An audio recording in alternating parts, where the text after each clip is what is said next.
Crown letter. After a long bout of silence, the Regional Crown Counsel has spoken out about the allegations it refused to prosecute nuisance crimes.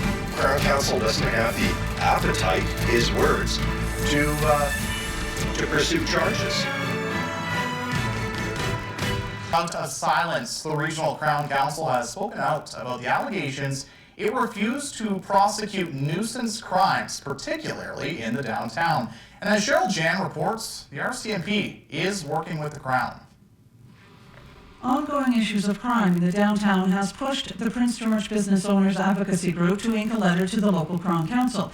It reads, "It has been brought to our attention on multiple occasions by the RCMP that our local Crown Counsel is not pursuing charges in relation to criminal code offences committed against our properties and premises."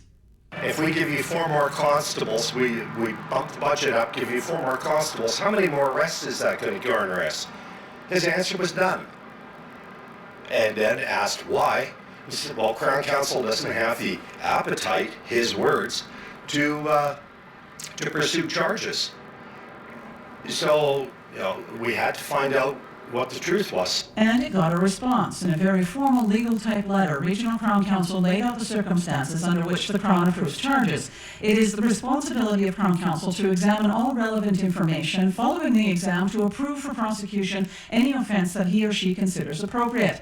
The Crown uses a 2-step lens, whether there is a substantial likelihood of conviction, and if so, is it in the public interest to prosecute. So in 2020, we put forward a little over 2,100 charges. So that's actual incidents with charges. There might be multiple charges on each one. So we put forward over 2,100 cases for consideration, and just under 700 were actually not approved. So we're looking at approximately a third. Year to date, 2021, 1,200 cases have been forwarded to Crown and a quarter were rejected. The advocacy is done. Now it's time to turn around and look after the ratepayers that are paying and funding to have this city operate in the first place.